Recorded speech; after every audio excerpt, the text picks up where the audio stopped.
kelas hari ini dan seterusnya selama akuntansi keuangan menengah. Mohon maaf, kita selenggarakan hybrid. Jadi, teman-teman ada yang offline, ada yang online, gitu ya. Ya. Jadi, untuk pertemuan berikutnya, mudah-mudahan nggak telat lagi. Kita startnya jam setengah 7. Terus, eh, tetap Ibu beri batas toleransi ya. Jadi, kalau misalnya teman-teman rata-rata kerja ya.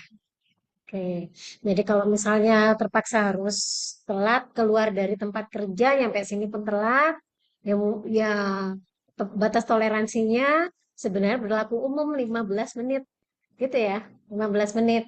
Tapi kalau seandainya teman-teman lebih dari 15 menit, terlambat, nggak apa-apa, silakan masuk aja. Cuma, mohon izin bagi yang terlambat lebih dari 15 menit, Ibu hitungnya kehadiran teman-teman seperti kalau izin, gitu ya. Tapi biar nggak ketinggalan materi, silakan masuk aja, kita belajar sama-sama, gitu ya. Terus ini kan jumlah pertemuannya ada 7 kali ya ke depan. Yang kita akan pelajari, mohon maaf, Ibu belum mengenalkan diri, baru kali ini ngajar di kelas teman-teman ya. Ini nama saya ada di depan ya, di monitornya, Mulyani Tias. Silakan panggil Bu Tias, boleh. Cuma di akuntansi itu ada dua Bu Tias. Pasti udah tahu ya. Yang satunya masih muda, yang satunya saya masih muda juga. Gitu ya. Oke, jadi nanti mudah-mudahan bisa membedakan. Oh, ini mata kuliah yang diajar oleh Bu Tias yang mana, itunya, biar nggak lupa ya. Jadi 7 kali pertemuan untuk belajar akuntansi keuangan menengah itu sebenarnya agak maraton itu. Karena yang mau kita pelajari itu adalah semua pos yang ada di laporan keuangan, utamanya di neraca, posisi keuangan gitu. Neraca kelihatannya sepintas kan cuma ya aset, kewajiban, ekuitas gitu ya. Tapi kemudian di mata kuliah ini yang akan kita pelajari itu semua metode, kemudian semua cara atau kebijakan yang bisa kita terapkan yang sesuai dengan standar akuntansi. Terus dikaitkan lagi nanti bahwa yang namanya pelaksanaan, ya prakteknya, ternyata akan berbeda dengan pada saat kita belajar. Kalau kita belajar, metode akuntansi misalnya untuk satu pos saja, katakanlah persediaan, kita akan punya banyak metode. Metode pencatatan nanti akan ada yang namanya metode perpetual, ada yang namanya metode fisik. Terus metode penghitungan harga pokok nanti ada yang FIFO, LIFO, rata-rata, identifikasi khusus, dan lain sebagainya. Jadi banyak metode, banyak kebijakan, tapi nanti pada saat teman-teman pakai, misalnya di sini ada yang kerjanya di bagian akuntansi misalnya, nggak semua metode itu akan dipakai gitu. Yang jelas akan dipilih salah satu metode dalam penerapan. Nah, sehingga alangkah baiknya kalau misalnya teman-teman di sini ada yang sudah bekerja, terus punya pandangan mengenai, oh Bu, di tempat saya bekerja seperti ini. Jadi seperti apa kebijakannya? Nah, kita jadi punya bahan diskusi. Kayaknya itu akan lebih efektif buat teman-teman mengingat dalam waktu yang lebih panjang dibandingkan menghafal teori, menghafal materi gitu ya. Nah, jadi karena 7 pertemuan kita mau pelajarin itu semua, kayaknya kalau cuma teori, teori, teori, maraton nanti teman-teman keluar dari sini ya, selesai kuliah, karena dikasih teori-teori, bisa jadi sampai rumah udah nggak ingat lagi tadi bicara apa di dalam kelas misalnya gitu ya. Nah, jadi Ibu berusaha memberikan pemahamannya bukan cuma secara teori tapi secara kasus. Teman-teman boleh bantu yang online, yang offline kalau punya pengalaman, punya pandangan mengenai pokok bahasan kita boleh disampaikan. Jadi akan lebih efektif kalau selama 2 jam itu kita lebih enak diskusi gitu ya. Oke, terus kembali lagi bagaimana ke depannya nanti tetap ada yang namanya tugas ya walaupun teman-teman misalnya udah capek kerja, Tapi tugas ini untuk membantu pemahamannya teman-teman. Cuma mungkin tugas nggak sebanyak yang kelas reguler gitu ya. Karena materinya banyak. Kalau mau dikasih tugas sesuai dengan jumlah materi, Ibu yakin nggak selesai. Itu ya. Nah, jadi penilaian ada pada kehadiran, ada pada tugas sama ujian nanti ya. Nah, jadi kalau misalnya teman-teman rajin datang ya, tugas juga mengumpulkan terus, ujian juga mengikuti dari akumulasinya nanti kalau Ibu perkirakan jelek-jeleknya teman-teman bisa dapat A min gitu ya. Kalau utuh semua, lengkap semua gitu. Nah, terus untuk masalah kehadiran, Ibu belum tahu karena belum mengabsen ya, apakah yang hari ini hadir itu sesuai dengan jumlah mahasiswa yang ada di Simaka di kelas ini atau ada yang tidak hadir gitu. Yang jelas, Ibu tidak memberikan tugas pengganti kehadiran. Contohnya misalnya, 7 kali pertemuan. Bu, saya di akhir-akhir semester misalnya, Bu, saya 4 kali nggak hadir, Bu. Bisa nggak dikasih tugas untuk mengganti absensi kehadiran saya? Nah, jadi Ibu sampaikan di depan ya, biar teman-teman berhati-hati. Ibu tidak mengganti kehadiran dengan tugas. Ada porsinya masing-masing, gitu. Ya, nah jadi eh, aturannya seperti itu. Kalau ada yang mau disampaikan, sebelum kelas kita mulai, mungkin silahkan. Jadi kita bisa nanti sama-sama komitmen bagaimana 7 pertemuan ini bisa lancar. Bagaimana? Ada yang mau ditanyakan? Cukup. Yang di kelas online, ada yang mau ditanyakan? Boleh? Oh ada, silakan. Hanya Bu, Jadi izin kelas. Kalau izin telat, boleh silakan. Ya. Jadi kalau misalnya teman-teman ada izin telat, silakan lebih baik lagi. Terus perlakuannya gimana? Nah, karena udah izin, maka ibu akan mencoba untuk eh, menganggap teman-teman hadir, gitu ya, gitu. Jadi hadir tepat waktu. Tapi ya jangan sering-sering, benar. Yang ibu khawatirkan adalah nanti sampai jam 7 ibu sendirian di sini karena semuanya izin telat, gitu ya. Sesekali mungkin boleh ya. Jadi masih manusiawi lah. Kalau urusan kerja ternyata memang nggak bisa ditinggal, silakan. Kan bisa diperkirakan, oh hari ini saya ada lembur. Jadi kayaknya jam 7 baru keluar. Misalnya, boleh. Silakan. Gitu ya. Nah, Ibu mau kalian sudah effort dengan bayar kuliah, masa gara-gara kerja nggak boleh masuk karena terlambat itu tadi ya. Silakan, nggak apa-apa.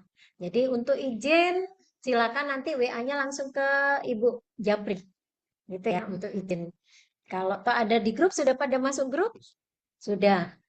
Kalau di grup Ibu akan menyampaikan informasi terkait dengan materi atau tugas yang perlu Ibu ingatkan atau misalnya siapa tahu suatu saat ada kendala ya, Ibu nggak bisa masuk. Jadi Ibu usahakan menginformasikan jauh-jauh sebelum jam perkuliahan, biar teman-teman nggak terlanjur ada di sini ternyata ibunya nggak ada, gitu ya. Oke, seperti itu. Jadi kita bisa mulai ya. Langsung masuk materi karena kita punya pertemuan 7 kali dengan materi yang cukup banyak. Jadi gambarannya yang akan kita pelajari adalah kebijakan dan standar yang diperuntukkan bagi semua pos di laporan keuangan, utamanya adalah di neraca, yang di neraca. Gitu. Ya. Terus yang pertama kita bahas dulu mengenai laporan keuangan dan standar akuntansi. Nah, sudah melewati akuntansi dasar tentunya sudah bisa membayangkan ya laporan keuangan itu seperti apa bentuknya dan jenisnya apa saja.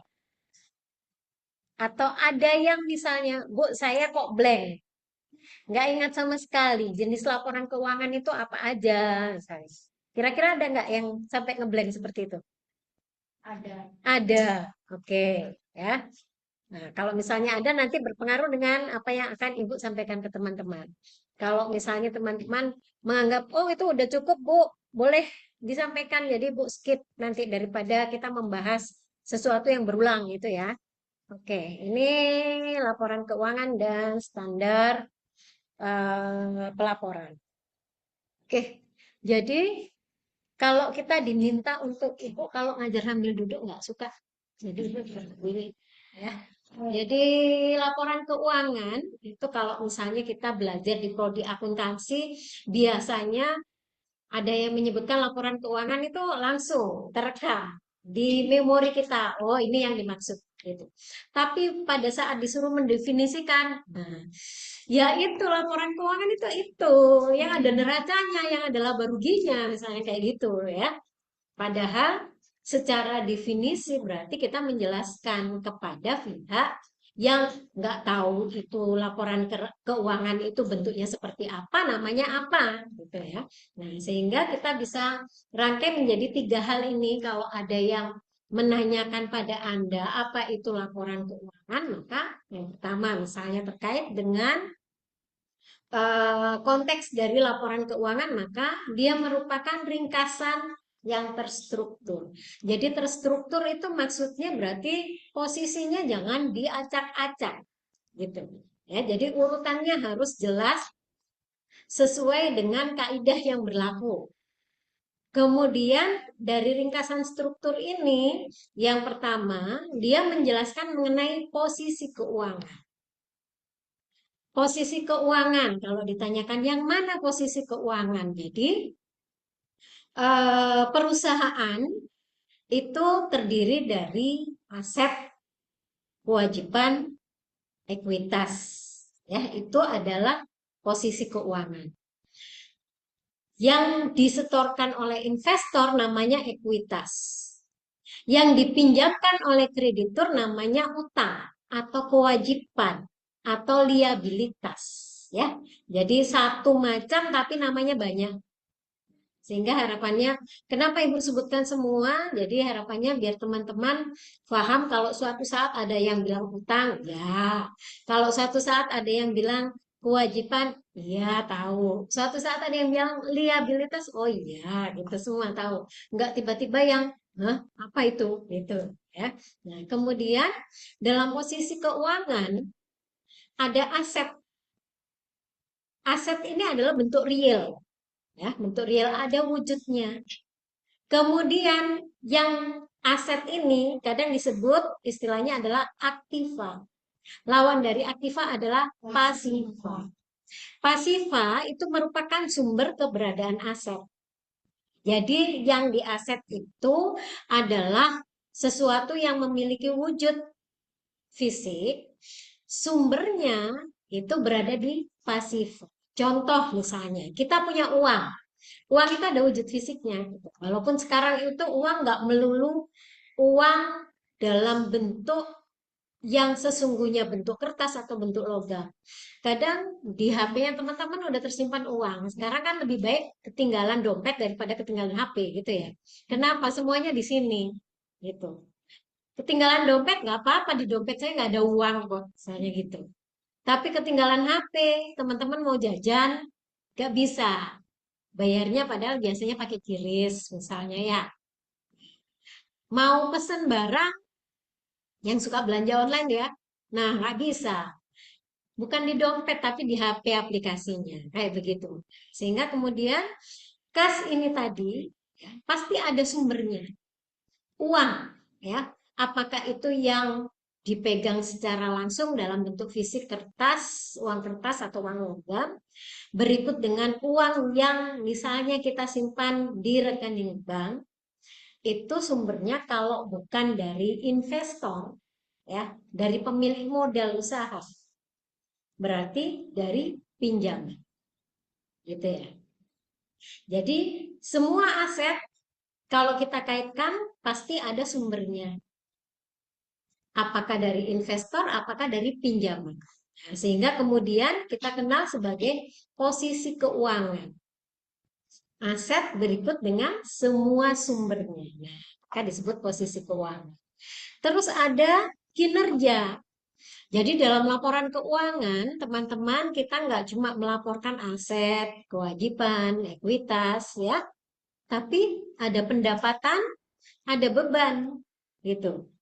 Untuk menunjukkan kinerja, maka yang kita lihat bukan asetnya, bukan liabilitasnya, utangnya bukan, ya, bukan ekuitasnya, tapi dikatakan punya kinerja kalau ada pendapatan.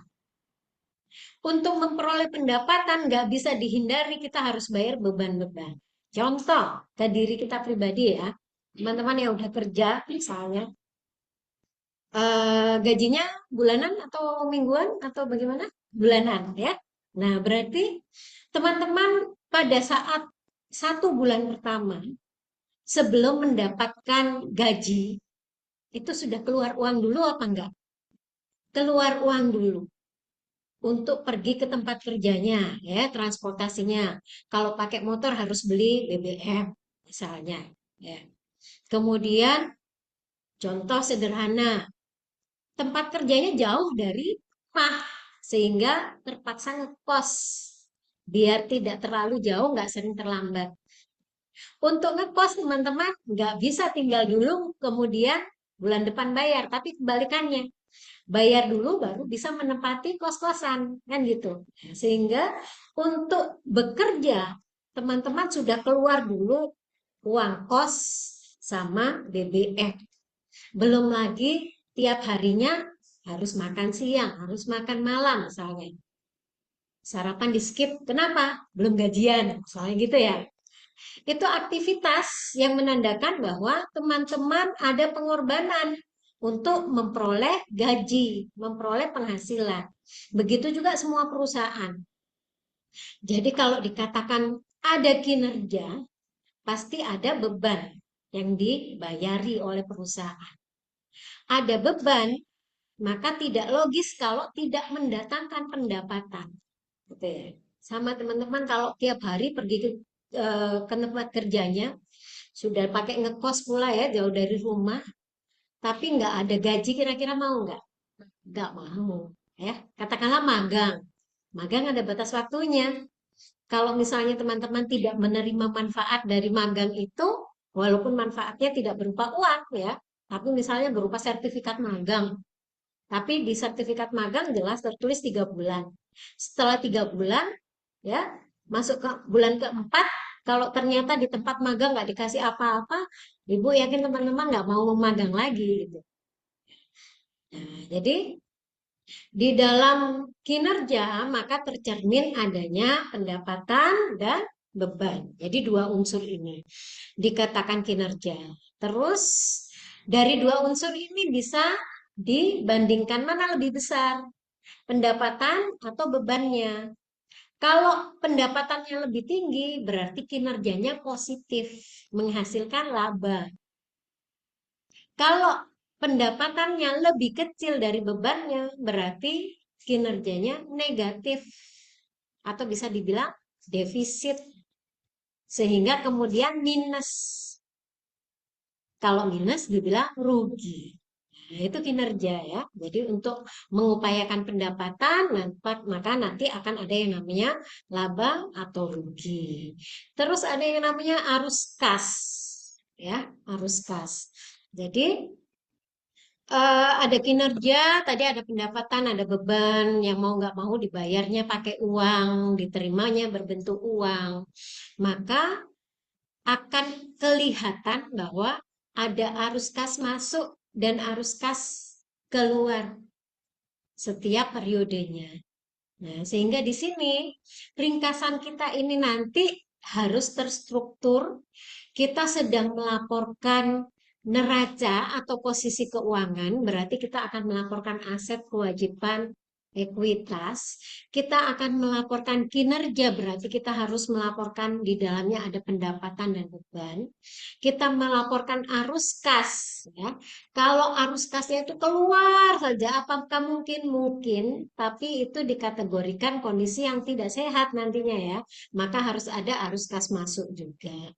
Nah, sehingga kalau dari penggolongan dari bentuk, maka struktur ini tadi terlihat dalam pembagian 3 macam laporan ini. Ya, dari strukturnya, maka ada posisi keuangan, ada kinerja, ada arus kas. Itu dari strukturnya. Kenapa dibilang ringkasan? Karena dalam satu periode itu sama dengan 12 bulan ya. Itu kita cuma ringkas menjadi satu lembar posisi keuangan misalnya, satu lembar laporan laba rugi. Padahal aktivitas perusahaan ya diharapkan setiap hari ada, ya 365 hari itu ada aktivitas terus. Diharapkannya seperti itu, ya aktivitasnya macam-macam gitu. Nah, pada saat kita buat laporan keuangan, maka sudah harus ringkas. Nah, makanya kalau belum ringkas, belum dianggap laporan keuangan. Contoh ya, jurnal itu menurut teman-teman ringkas apa enggak? Nah, belum sepenuhnya ringkas ya. Dari bukti transaksi memang sudah diringkas, tapi belum maksimal gitu. Sehingga transaksi yang terjadi dalam satu periode, kalau kita buka jurnalnya akan terlihat tanggal demi tanggal. Tapi kalau di laporan keuangan kita sudah menentukan satu tanggal saja yaitu 31 Desember. Biasanya kan gitu. Kondisi posisi keuangan per 31 Desember 2024 misalnya gitu. Ya, nah sehingga ini sudah merupakan ringkasan dari aktivitas yang terjadi selama 1 tahun. Gitu. Ya, itu dari pemahaman yang pertama. Kemudian yang kedua, disusun berdasarkan standar akuntansi yang berlaku. Nah, kita nggak sekedar menyusun, nggak sekedar bikin yang namanya posisi keuangan, nggak sekedar mengakui ada pendapatan dan beban, tapi ada standarnya. Sehingga kemudian kalau kita menyusun laporan keuangan, contoh sederhana, ya, laporan laba rugi tadi isinya ada pendapatan, ada beban. Terus menurut standar akuntansi ternyata masih harus digolongkan dulu urutannya. Yang pertama, pendapatan usaha dulu. Dikurangi dengan misalnya harga pokok produksi atau harga pokok penjualan. Sehingga hasilnya adalah laba kotor. Kalau sudah ada laba kotor, baru kemudian silakan melaporkan misalnya beban penjualan dan administrasi umum atau beban penjualan dan administrasi umum ini sering disebut dengan kegiatan operasional. Ya, jadi laba kotor dikurangi beban operasional, maka namanya adalah laba sebelum pajak. Ya, jadi pajaknya jangan dulu gitu. Jadi terstruktur. Kemudian standar ingin memberikan informasi itu lengkap. Jadi nggak tiba-tiba ada laba bersih gitu ya.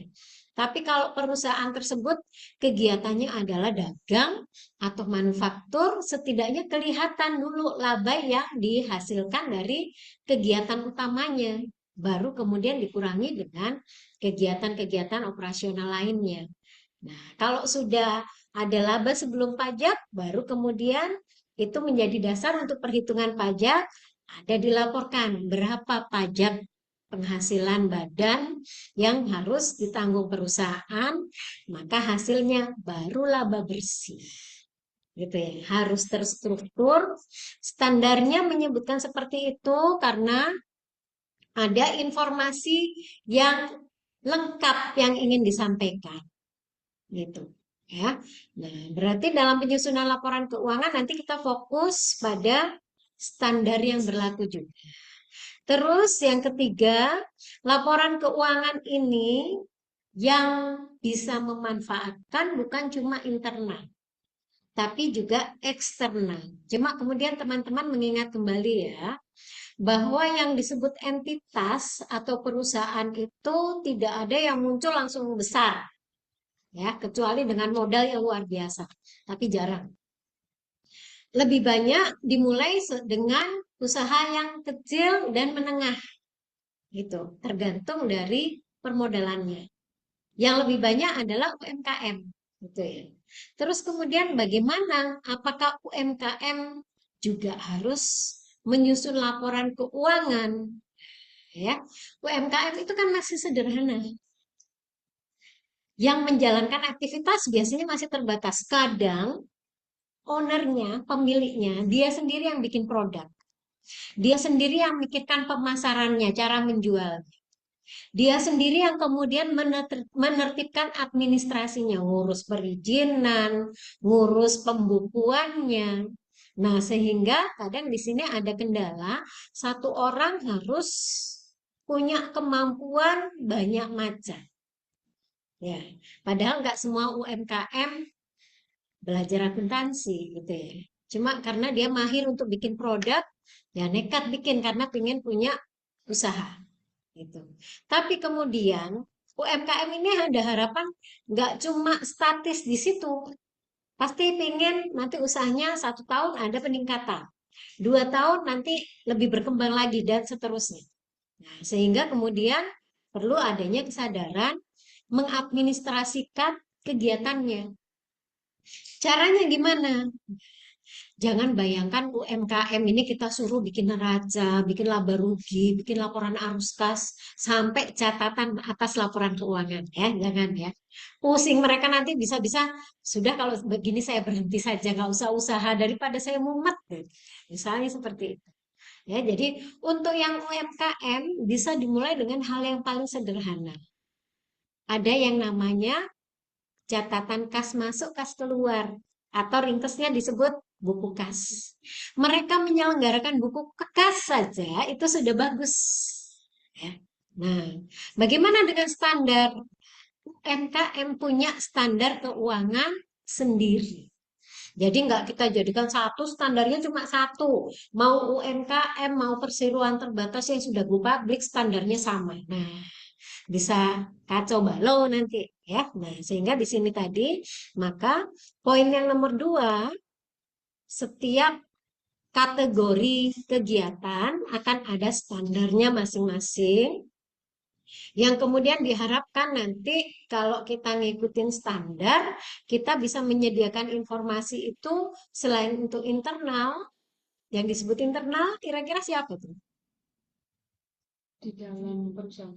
Kira-kira siapa?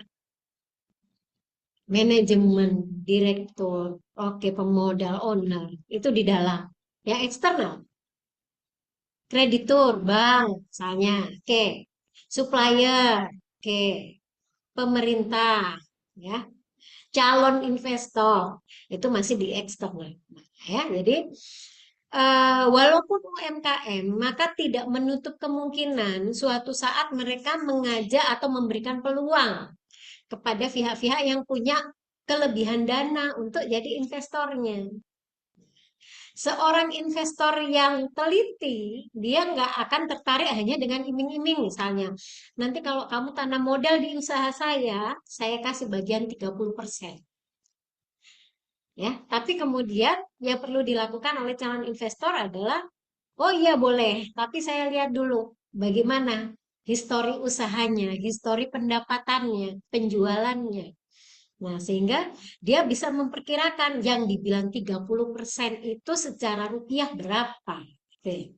Nah, sehingga di sini kalau UMKM-nya sudah punya pemikiran membuka akses via eksternal untuk bergabung dengan usahanya, maka tidak cukup dengan hanya bikin produk dan menjual produk, tapi harus ada administrasi yang dia siapkan. Sehingga kemudian dia tahu pasti, 1 bulan ini saya bisa menjual berapa rupiah, dan kemudian menghabiskan uang berapa rupiah untuk operasional atau beban usahanya. Nah, sehingga dari situ kita bisa memprediksikan ya secara rupiah kira-kira labanya berapa. Perbankan juga demikian, ngasih kredit ya. Yang dikasih kredit UMKM. Nah, UMKM itu jangan salah ini ya, jangan salah sangka walaupun dia adalah usaha kecil tapi yang paling jarang menjalankan usaha pakai utang dibandingkan perusahaan-perusahaan besar. Kalau perusahaan besar punya konsep lebih baik saya memutar uangnya orang daripada uang saya sendiri. Kalau UMKM, lebih baik saya memutar uang saya sendiri. Khawatirnya tidak berhasil, usahanya nanti saya ngembalikan uangnya orang pakai apa gitu. Ya, jadi beda pemikiran ya, tapi seiring tumbuhnya usaha nanti akan ada kepercayaan dari pihak-pihak eksternal itu kemudian yang akan membuat manajer, direktur atau pihak-pihak yang terkait dengan alokasi dana lebih berpikir untuk wah kalau saya ditawari kredit dengan syarat yang lunak, ya mending saya pakai dananya orang aja. Ya, UMKM misalnya ngambil kredit KUR, kredit usaha rakyat, ya, ngambil kredit. Maka biasanya perbankan tetap kasih syarat tuh ya. Jadi bukan karena dia UMKM langsung dikasih uang, enggak. Tapi biasanya diminta dulu untuk melengkapi dokumen. Mulai dari izin usahanya ada, ya, itu namanya legalitas. Kemudian untuk mengakui bahwa pendapatannya berapa itu juga ada catatan keuangannya.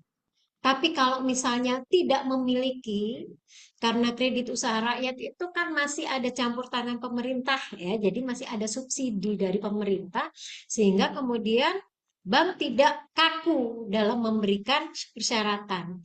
Jadi kadang UMKM-nya UMKM-nya ini ya mengajukan kredit tapi nggak punya catatan akuntansi. Alasannya saya nggak mampu mencatat, tapi usaha saya ada. Silakan kalau mau disurvei. Nah, terus ditambah lagi, biasanya untuk mengantisipasi adanya resiko kredit angsurannya tidak terbayar, maka bank tetap memberikan syarat berupa jaminan. Jadi strateginya perbankan seperti itu ya. Tapi kalau kemudian UMKM-nya mampu menunjukkan pencatatan atau pelaporannya, maka akses ke kredit akan lebih mudah dan kemungkinan besar juga akan lebih banyak dana dia bisa dia terima dalam bentuk pinjaman gitu ya. Nah, jadi kembali lagi ke sini. Jadi kalau teman-teman ditanya apa itu laporan keuangan, maka bisa menggabungkan ketiga unsur ini ya.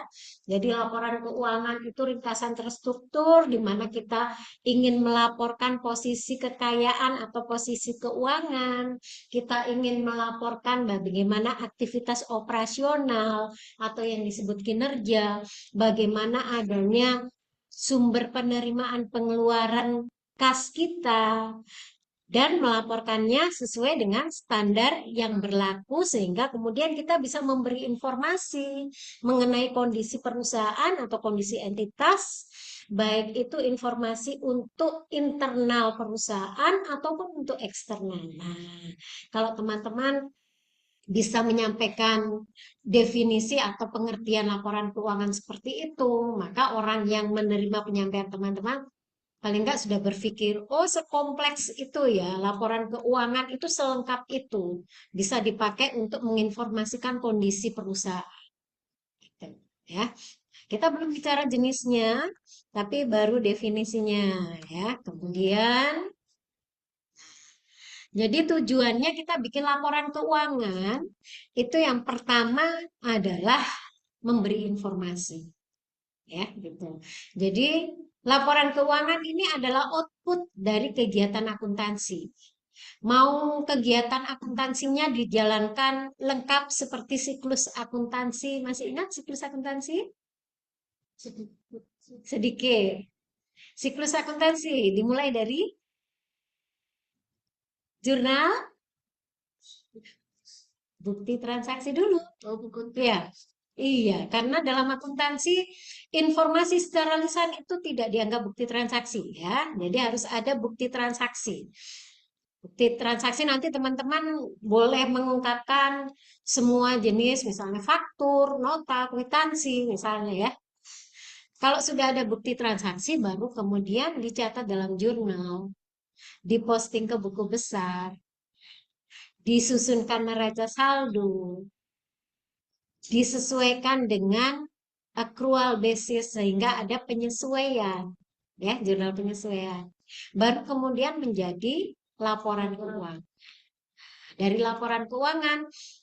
Karena laporan keuangan itu outputnya, maka laporan keuangan lah yang akan dipublish sebagai informasi, bukan jurnalnya, ya, bukan buku besarnya. Kalau jurnalnya buku besar itu internal perusahaan, nggak boleh keluar, ya. Ya, tapi kalau misalnya teman-teman mau mengakses kredit, ya, mengakses kredit, ya cukup laporan keuangan saja. Jurnalnya nggak usah ditunjukkan, buku besarnya nggak usah ditunjukkan, cukup laporan keuangan. Toh nanti biasanya dalam menyalurkan kredit perbankan nggak tiba-tiba ngasih uang dengan melihat laporan keuangan, ya, tapi biasanya ada prosedur survei. Didatangi tempat usaha kita. Kalau di laporan keuangan kita bilang ada aset berupa mesin, ya, paling tidak saat survei itu pihak bank tahu, oh beneran ada. Walaupun ternyata mesinnya diadakan dadakan, ya, pinjam. Nah, banyak ya seperti itu. Ya, nah, jadi strateginya untuk memperoleh pinjaman itu ada yang apa adanya, tapi ada yang diada-adakan juga, ya, gitu. Oke, itu memberikan informasi. Kemudian selain informasi tentang posisi keuangan, berarti tentang kinerja tadi sudah bahas ya, laba rugi. Kemudian informasi tentang arus kas. Nah, yang belum disebut di sini adalah catatan atas laporan keuangan, itu ya.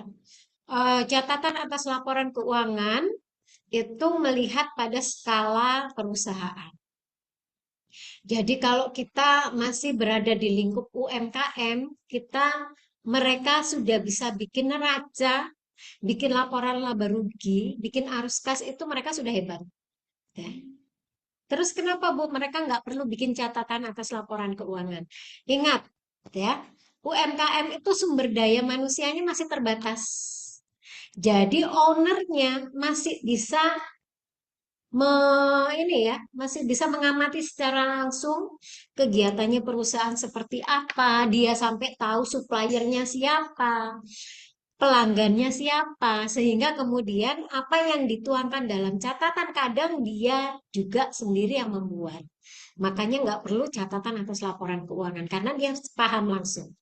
Tapi untuk perusahaan yang misalnya sudah go public, ya, perusahaan yang sudah besar, perseroan terbatas, investor, pemilik modal itu nggak ikut campur dalam menjalankan aktivitas usaha. Dia kalau sudah setor uang untuk modal ya sudah, ngawasinya dari luar. Nggak tahu uangnya itu diputar seperti apa caranya. Yang dia tahu cuma ini adalah perusahaan kontraktor, ini adalah perusahaan retail, misalnya seperti itu. Ini perusahaan manufaktur yang memproduksi mie instan, misalnya seperti itu. Ya, tapi kemudian uangnya yang pernah dia setorkan itu bagaimana mengelolanya mereka nggak paham, nggak bisa ikut campur. Nah, jadi benar-benar di luar dari uh, direksi perusahaan.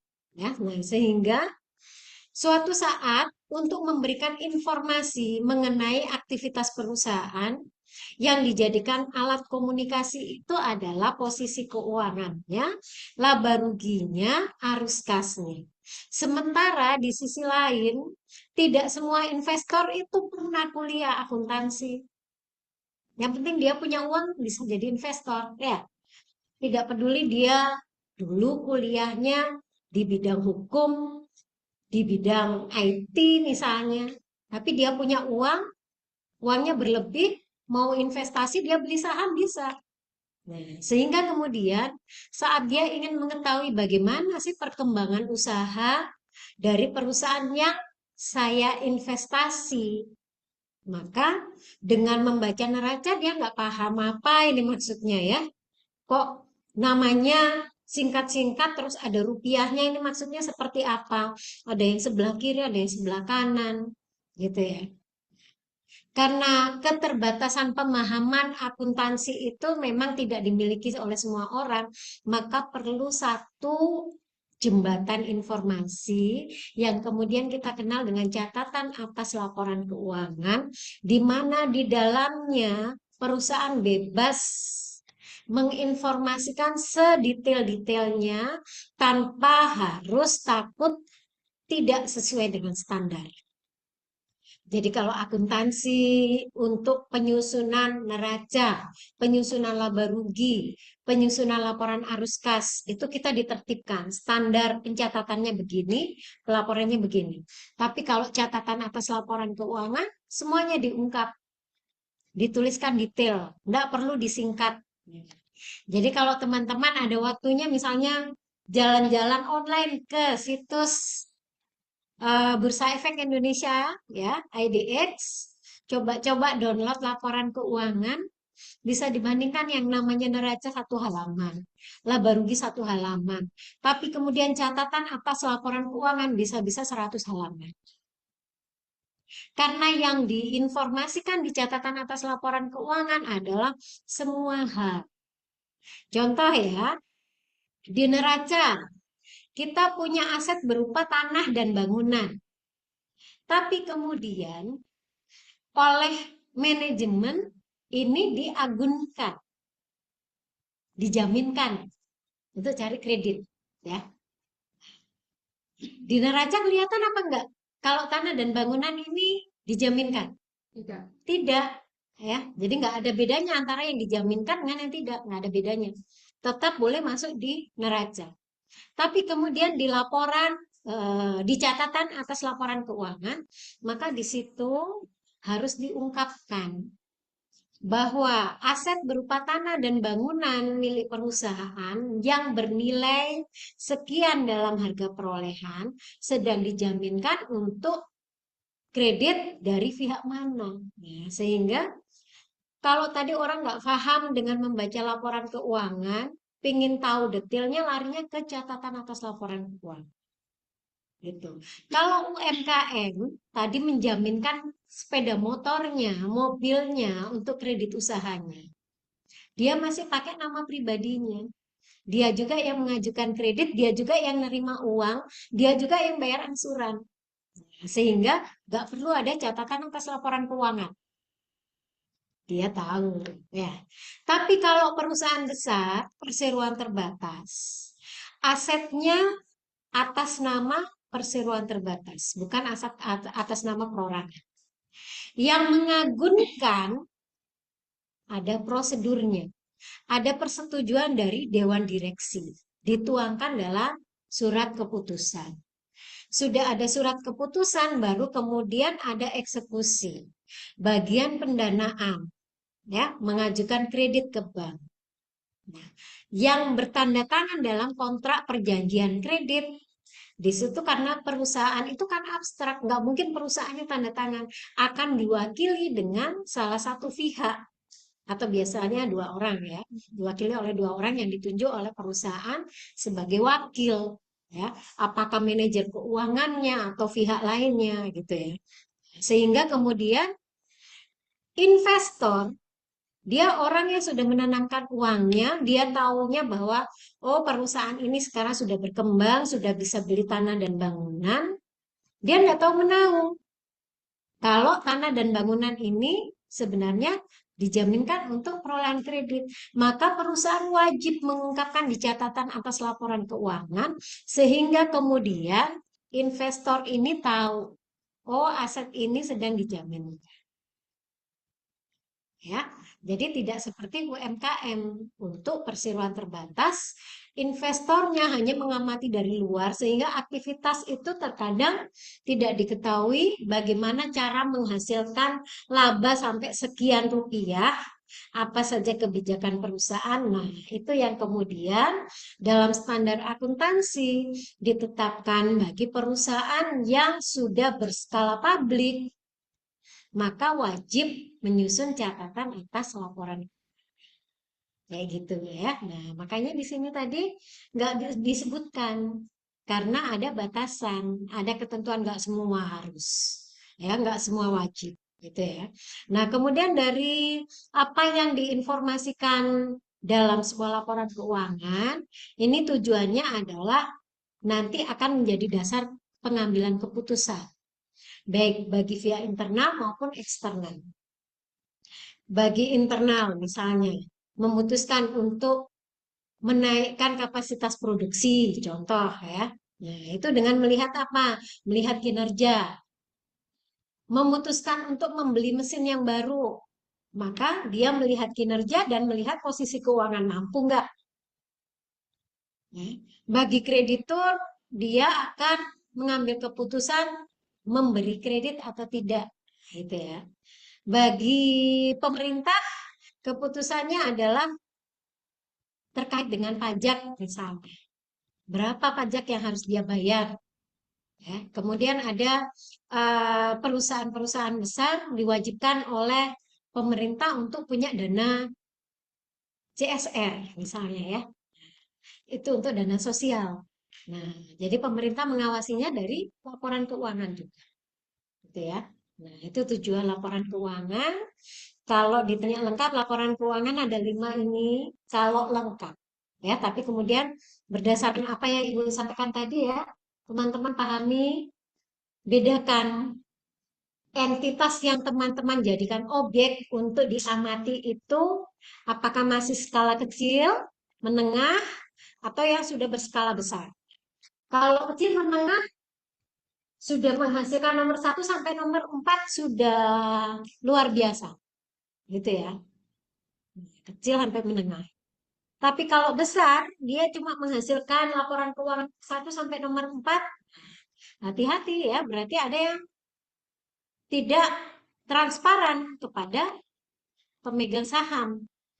Sehingga tidak disiapkan catatan atas laporan keuangan. Gitu ya. Jadi ada 5 ini yang kemudian nanti dituangkan dalam standar untuk pelaporan. Ya. Sampai sini ada yang mau ditanyakan? Boleh silakan.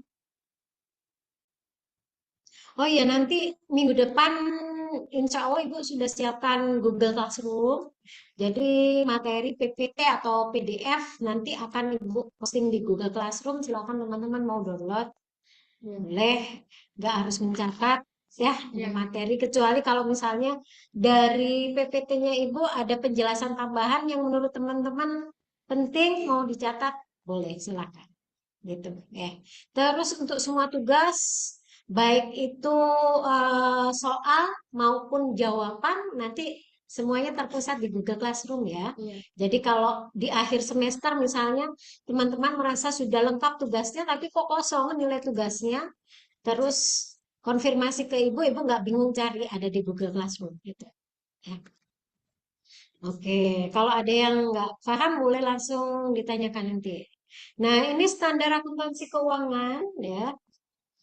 Mm-mm.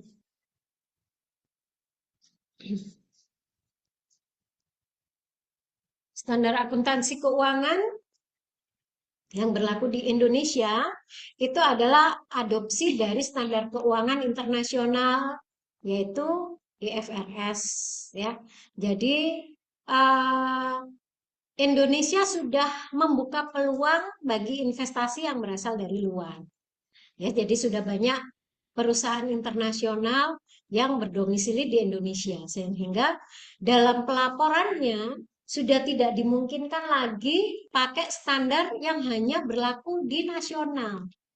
Nah, sehingga untuk penguatannya Indonesia memperbolehkan perusahaan yang berskala internasional kalau menyusun laporan keuangan mau pakai standar yang disusun oleh Ikatan Akuntan Indonesia boleh, mau pakai standar yang disusun oleh Ikatan Akuntan dengan basis internasional IFRS boleh gitu.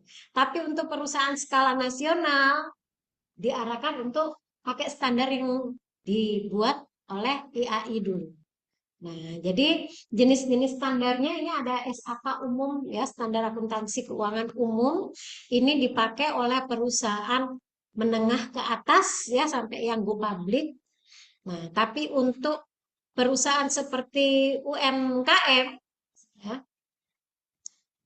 maka kita pakai SAK etap gitu ya. Kemudian untuk perusahaan yang pakai metode-metode syariah maka boleh memakai SAK syariah ya. Aturannya nanti aturan SAK ini dituangkan dalam pasal-pasal sehingga kemudian teman-teman mengenal ada yang namanya PSAK, ISAK gitu ya. Jadi isinya adalah standar akuntansi keuangan yang diterbitkan oleh Ikatan Akuntan Indonesia. Boleh. Mm-mm. Iya. Mm-mm. Mm-mm. Mm-mm. Iya. Mm-mm. Mm-mm. Mm-mm. Oke. Iya, standar akuntansi untuk keuangan publik. Ya, oke. Berarti ini tadi belum lengkap ya? Ditambahin Mas siapa? Fir? Firhan. Oke. Mas Firhan kerja di bidang akuntansi. Nah, jadi punya kelebihan di kelas ini ya. Ada teman yang bisa menambahkan. Nah, gitu. Oke. Ya, Ibu senang kalau misalnya dari teman-teman ada pengetahuan lebih, mau berbagi dengan temannya dan berbagi dengan Ibu juga. Gitu. Ya. Jadi boleh silakan kalau dari yang Ibu sampaikan kurang, silakan. Ibu senang sekali kalau teman-teman menambahkan. Jadi dengan Mas Wirhan tadi ya, kita akhirnya, oh iya ini tadi Pak belum belum mengupdate ya untuk SAK etapnya kayak gitu. Ya. Oke, jadi standar akuntansi lebih tepatnya memang kita pakai untuk penyusunan laporan keuangan biar kita tahu aturan karena di dalam menjalankan aktivitasnya nanti perusahaan bukan hanya eh, punya mitra tapi punya kompetitor juga, punya calon investor juga.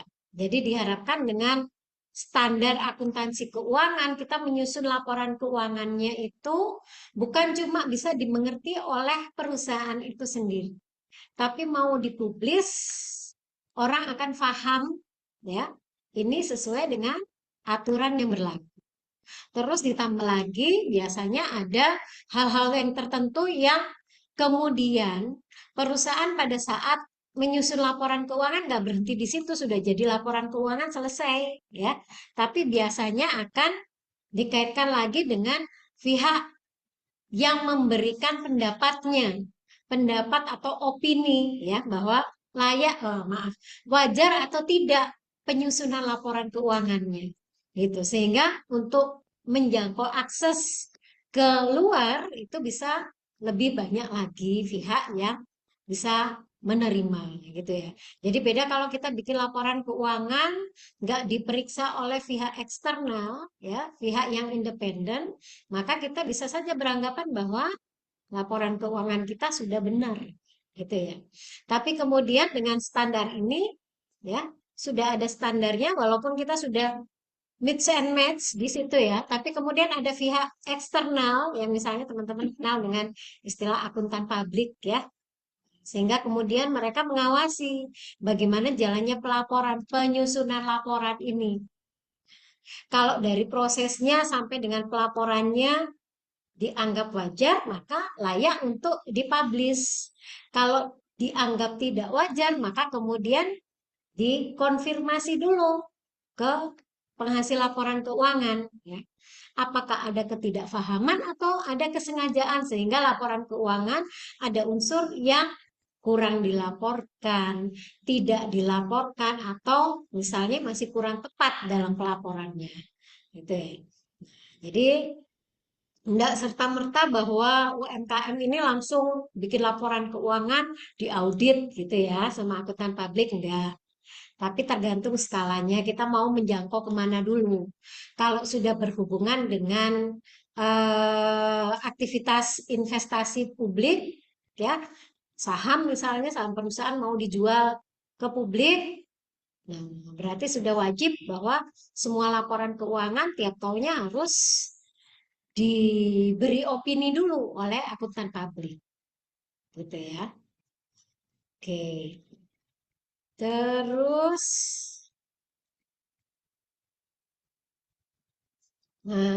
prinsip dasar akuntansi ya. Jadi mulai dari usaha yang paling sederhana itu terkadang kita memulainya dengan cash basic, ya, dengan dasar tunai. Maksudnya dasar tunai itu adalah semua aktivitas masih terwakili dengan penerimaan dan pengeluaran cash. Itu dasar tunai. Untuk perusahaan yang masih kecil-kecil, biasanya aktivitasnya masih pakai cash basis. Kalau nggak mengeluarkan uang, nggak dapat barang, gitu ya. Kalau belum ada pembayaran, nggak berani kirim barang. Itu misalnya, karena barangnya masih terbatas. Kepercayaan terhadap pelanggan masih sangat selektif, misalnya ya. Kepercayaan dari kreditur juga demikian, masih terbatas. Nah, sehingga semuanya masih cash basis, maka pencatatan yang dilakukan, pelaporan yang dilakukan juga terbatas pada bikin buku kas saja. Tapi kemudian seiring bertambahnya kepercayaan publik terhadap perusahaan, maka akan ada aktivitas misalnya pembelian tidak lagi harus bayar tunai. Kita dikasih kelonggaran, silakan beli. Dalam 1 bulan mau beli berapa kali, yang penting nanti bayarnya di akhir bulan, misalnya. Ya. Nah, jadi bisa dianggap secara kredit. Dalam aktivitas yang seperti ini, uang kita belum keluar tapi sudah memunculkan hak dan kewajiban, gitu ya. Sudah ada kesepakatan pembelian, tapi pembeliannya secara kredit, maka hak kita menerima barang. Tapi di situ muncul juga kewajiban karena kita nggak langsung bayar, berarti nggak langsung selesai, ya. Nah, sehingga muncullah kewajiban atau utang karena kita sudah bawa pulang barang, tapi pembayaran masih kita tunda di akhir bulan. Nah, untuk yang seperti ini kita pakai istilah accrual basis. Ya. Nah, terus dalam prinsip dasar akuntansi juga ada istilah going concern, berkelanjutan, berkesinambungan. Contoh misalnya, kalau teman-teman pribadi ya, misalnya contoh saja, tiap bulan karena udah kerja, maka awal bulan gajian. Tiap tanggal 1 gajian, gitu ya. Kemudian untuk gaji yang diterima ini akan dikeluarkan sesuai dengan kebutuhannya masing-masing. Sehingga ada yang bisa bertahan sampai akhir bulan, pas akhir bulan pas habis juga uangnya, ada yang masih sisa uangnya, ada yang masih tanggal 20 sudah habis uangnya, gitu ya. Nah, sehingga kemudian di sinilah perlu adanya prinsip dasar akuntansi dalam melakukan pencatatan, jangan hanya mengakui yang cash basis, tapi accrual basis sehingga kemudian aktivitas di bulan yang baru atau yang periode yang baru itu merupakan akumulasi juga dari periode sebelumnya. Contohnya tadi gajinya diterima awal bulan, dikeluarkan tiap hari, di akhir bulan ternyata masih ada sisa uang 100.000, gitu ya. Masih ada uang 100.000 seperti hari ini misalnya ya, akhir bulan. Besok tanggal 1 gajian misalnya gitu. Tapi teman-teman khawatir, ini uang tinggal 1 lembar. Kalau besok tepat waktu gajiannya aman, gitu ya. Tapi kalau misalnya ternyata besok telat gak gajian, gajiannya baru tanggal 2 atau tanggal 3. Nah, uang ini jangan saya habiskan dulu. Kalau saya habiskan bisa-bisa besok tanggal 1 saya nggak makan, misalnya kayak gitu ya. Karena ngekos. Nah, maka di periode yang baru tersebut, di bulan Oktober, ya, going concern ini kalau secara akuntansinya berarti yang tersisa dari uang teman-teman di bulan ini harus dilaporkan sebagai saldo awal di bulan depannya, gitu ya. Terus going concern lainnya terkait dengan kegiatan usaha. Jadi diharapkan dengan menyusun laporan keuangan itu perusahaan memberikan informasi yang lengkap sehingga pengambilan keputusan itu tidak salah yang kemudian akan mengakibatkan perusahaan itu bisa bertahan terus, berkelanjutan. Bukan cuma 1 tahun saja, habis itu tahun depan nggak ada lagi. Itu maksud dari going concern. Kemudian konsistensi. Konsistensi ini dipakai dalam prinsip dasar akuntansi karena adanya banyak metode. Ya. Ada banyak metode. Contoh sederhana. Nanti teman-teman akan mengenal istilah di persediaan itu ada metode penghitungan harga pokok dengan LIFO, dengan FIFO, dengan rata-rata gitu ya. Itu namanya metode. Maka kalau misalnya di tahun pertama perusahaan menganggap metode yang paling tepat itu misalnya first in first out ya. Maka harus konsisten. Tahun kedua juga pakai FIFO. Tahun ketiga, begitu mau pakai Vivo, berpikir misalnya, kok ternyata jauh dengan biaya real yang dikeluarkan oleh perusahaan ya kalau pakai Vivo. Kayaknya nggak tepat. Dicari tahu lagi. Yang paling tepat ternyata justru itu rata-rata, misalnya, gitu ya. Hmm. Maka apakah perusahaan boleh mengubah metode penghitungan harga pokoknya? Boleh di tahun ketiga, ya. Tapi kemudian di tahun keempat, jangan ganti lagi LIFO. Ya. Artinya tiap tahun ganti metode. Berarti tidak konsisten. Maka sebelum menentukan metode, benar-benar harus mempelajari mana yang paling tepat, paling sesuai dengan kondisi yang terjadi di perusahaan. Maka teman-teman nanti akan mendapati bahwa kalau perusahaan A tempat teman-teman kerja, dia pakai metode penghitungan harga pokok dengan FIFO, belum tentu perusahaan lain juga pakai FIFO. Karena masing-masing punya konsep, punya keadaan yang berbeda-beda. Gitu ya. Jadi bukan bukan metode yang benar atau metode yang salah ya, tapi yang paling tepat gitu ya. Itu konsistensi. Pada saat ada perubahan metode, ingat bahwa tadi ada catatan atas laporan keuangan, gitu ya. Nah, sehingga diharapkan ganti metode sampaikan sehingga kemudian pihak publik tahu, oh perusahaan ini transparan dalam menentukan metode akuntansinya kalau ada perubahan tidak ditutupi. Tujuan perubahan metodenya apa disampaikan. Jadi terhindar dari asumsi bahwa mencari metode yang menguntungkan bagi manajer perusahaan ya, bagi manajerial. Itu konsistensi, terus relevansi dan keandalan. Relevan ini biasanya dikaitkan dengan tepat waktu atau tidak untuk dijadikan bahan pengambil keputusan gitu ya. Jadi kalau bikin laporan keuangan, bikin. Tapi jadinya nanti misalnya untuk laporan keuangan tahun 2024 bulan September baru jadi laporan keuangannya, maka sudah tidak relevan untuk pengambilan keputusan yang dilakukan di bulan Maret misalnya. Kita bulan Maret itu mau ambil keputusan, katakanlah produksi produk A ini dilanjutkan atau dihentikan gitu. Tapi laporan keuangan kita baru selesai bulan September. Sudah terlanjur ngambil keputusan untuk dilanjutkan ya. Ternyata begitu laporan keuangan jadi ya, didukung dengan laporan-laporan kegiatan ternyata lebih baik dihentikan saja. Nah, sehingga laporan keuangan yang terlambat sudah tidak relevan untuk pengambilan keputusan. Jadi, prinsip dasar akuntansi, kita mau menyajikan informasi sampaikan tepat waktu. Gitu ya. Terus ada hubungannya juga dengan keandalan ya. Kalau dikatakan andal berarti informasi ini bisa dipercaya, bisa dijadikan pegangan untuk pengambilan keputusan. Ya, sama yang kelima keterbandingan. Nah, ini ada kaitannya dengan bahwa semua perusahaan mungkin diawali dengan awalnya tidak punya saingan. Kalau perusahaan ini benar-benar punya inovasi baru, ya. Tapi jangan lupa bahwa seperti kalau di Indonesia ya, ada satu konsep usaha baru yang berhasil 1 tahun kemudian pasti banyak yang ngikutin, gitu. Sehingga kemudian akan banyak pesaingnya.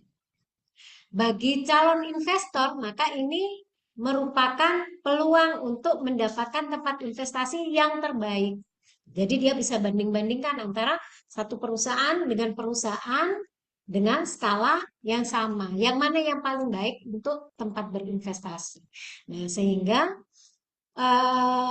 diharapkan kita bikin laporan keuangan itu memenuhi standar sehingga mau laporan keuangan yang disusun oleh perusahaan A, perusahaan B, selama skalanya masih sama, usahanya masih sama, kurang lebih ya formatnya juga sesuai dengan standar yang berlaku dan bisa dipahami oleh semua pihak.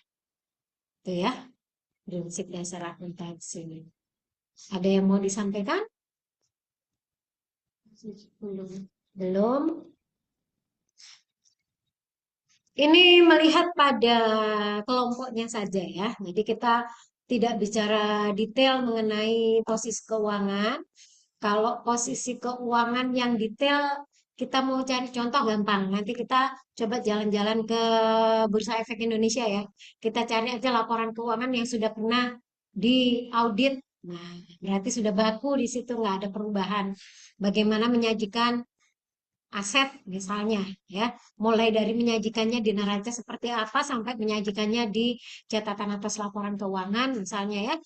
Nah, kemudian menyajikan liabilitas sehingga kita bisa tahu porsi-porsinya dalam penyajian seperti apa yang dimaksud sesuai dengan standar.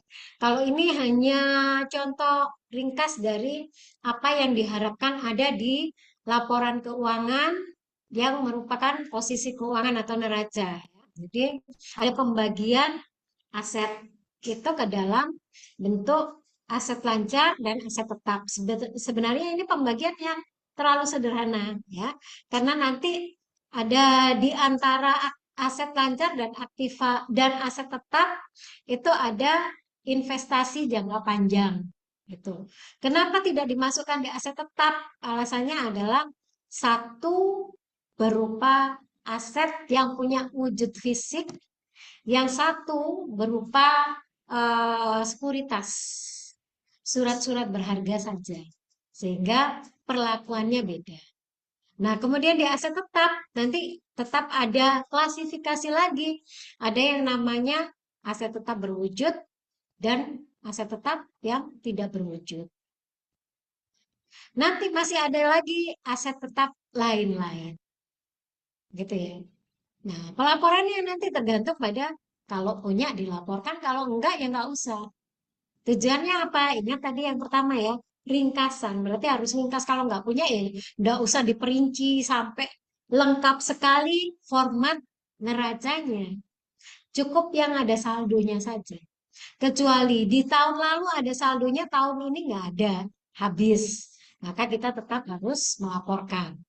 Gitu ya. Nah, di dalam posisi keuangan ada aset, ada liabilitas, dan ada ekuitas. Nanti serupa dengan aset, liabilitas juga kita akan membagi menjadi kelompok liabilitas jangka pendek dan jangka panjang. Gitu ya. Untuk penyajian ekuitas nanti tergantung pada bentuk badan hukumnya. Perusahaan perseorangan, persekutuan, perseroan terbatas, atau koperasi misalnya. Gitu ya. Laba rugi utamanya melaporkan ini, pendapatan, beban operasional, dan laba bersih utamanya. Tapi kemudian nanti sesuai dengan standar, kita harus menyesuaikan. Perusahaan kita ini perusahaan apa? Perusahaan jasa, perusahaan dagang, atau perusahaan manufaktur. Bentuk badan hukumnya perorangan, partnership atau persekutuan, atau sudah perseroan terbatas. Gitu ya. Nah, sehingga kemudian nanti kalau teman-teman mau membandingkan laporan laba rugi perusahaan jasa, jangan dibandingkan dengan laporan laba rugi perusahaan dagang atau manufaktur. Jadi itu tadi ya, bisa dibandingkan, keterbandingan. Kita membandingkannya dengan yang levelnya sama, aktivitasnya sama. Oke. Nanti di perusahaan jasa masih terbagi-bagi lagi, ada jasa keuangan, ada jasa transportasi, macam-macam gitu ya. Nah, sehingga di sini pada konsepnya kita kembali mengingat bahwa dalam penyusunan laporan keuangan ada hal yang tidak boleh ditinggalkan, yaitu kita memahami bentuk usaha perusahaan apa dan badan hukumnya apa. Gitu. Karena kalau berbeda badan hukum, berbeda jenis usaha, maka penyajian di dalam laporan juga berbeda. Gitu ya. Laporan laba rugi. Nah, sudah sampai sini karena ini laporan keuangan ini sifatnya intro ya. Nanti kita lebih banyak fokusnya sudah langsung pada pos-pos yang bersangkutan. Gitu ya. Nah, jadi diharapkan pemahaman ini tadi teman-teman bisa merefresh ingatannya akan laporan keuangan yang seharusnya teman-teman dapatkan kemarin di akuntansi dasar. Gitu ya. Oke. Ada yang mau ditanyakan sebelum Ibu absensi? Nanti minggu depan kita bahas mengenai detail dari laporan keuangan satu persatu. Ya. Posisi keuangan, kinerja, arus kas, dan kalau memungkinkan kita menengok ke catatan atas laporan keuangan. Ya, nanti Ibu coba ambil beberapa contoh kalau di sektor perbankan seperti apa, sektor manufaktur seperti apa. Jadi kita bisa membandingkan dulu neracanya perusahaan manufaktur, neracanya perbankan, ya, neracanya perusahaan retail misalnya seperti itu. Gitu. Itu membutuhkan buku besar nggak sih, Bu? Tidak, Siapa? ya, oke, nggak perlu. Jadi gini, nanti yang kita bahas selama perkuliahan itu teman-teman nggak akan bikin siklus akuntansi secara utuh untuk 1 bulan, ya. Tapi kita akan menghubungkan kalau ada transaksi, contohnya beli aktiva tetap, ya berarti ini terkait dengan pos aktiva tetap. Misalnya aktiva tetap berwujud berupa bangunan, nanti ada pembelian. Ya. Pada saat ada pembelian, nanti jurnalnya seperti apa. Kemudian dikaitkan lagi akan ada aktivitas apa lagi terhadap aset berupa bangunan. Misalnya pemeliharaan. Ada pengeluaran modal. Nah, nanti jurnalnya seperti apa? Jadi khusus untuk untuk aset tetap itu kita benar-benar cari tahu jurnal itu bisa muncul dari kegiatan apa saja yang ada hubungannya dengan aktivitas tetap. Gitu ya. Jadi teman-teman nggak seperti yang waktu akuntansi dasar, yang misalnya dalam 1 bulan ada transaksi yang masih campur-campur di situ, tapi kita bahas per pos akun. Gitu ya. Sampai pada misalnya aktiva tetap itu nanti di akhir periode kita harus susutkan. Nah, metode penyusutan apa saja yang ada? Cara menghitungnya gimana? Jurnalnya sama enggak? Gitu. Terus kalau sudah dibuat jurnal antara waktu pembelian, waktu ada pengeluaran modal, waktu ada penyusutan, itu kita nanti telusuri di laporan keuangan mereka dilaporkan di mana. Misalnya, yang pembelian tadi dilaporkan di harga perolehan, ya kan, di neraca. Kalau yang pengeluaran modal nanti dilaporkannya ada kaitannya dengan akumulasi penyusutan dan ada kaitannya dengan beban penyusutan. Beban penyusutan adanya bukan di neraca tapi di laba rugi kayak gitu.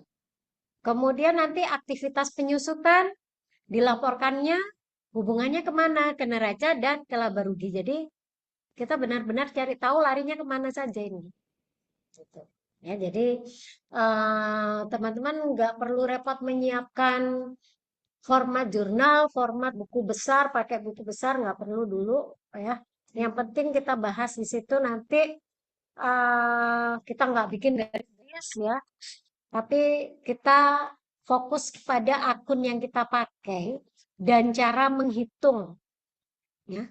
Dan cara menghitung kalau misalnya ada kaitannya dengan harga perolehan, itu yang boleh masuk dalam harga perolehan itu apa saja. Enggak cuma harga beli. Ada yang namanya misalnya biaya balik nama misalnya ya. Nah, ada biaya angkut misalnya. Itu perlakuannya antara kalau dia aktiva tetap dengan kalau dia persediaan ternyata beda. Ya, kayak gitu. Jadi kita bahas semua aktivitasnya, jurnalnya seperti apa. Selamat malam teman-teman. Apakah suara saya kedengaran ya? Malam Dengar, Kak, Kak. kedengeran Ya. Kak. Dari info tadi barusan saya ke ruangannya Bu Tias. Ternyata Bu Tias tadi sudah penutupan ya teman-teman ya. Tapi kayaknya belum absen. Oh belum absen. Oh kalau absen nggak Pak, nggak apa-apa. Nanti di absen sama tim saya, sama Mas Yakuni. Gitu. Jadi tadi ternyata Bu Tias sudah penutupan, terus baterainya lowbat laptopnya ternyata, terus mati gitu katanya. Jadi berarti kelasnya sudah selesai teman-teman gitu.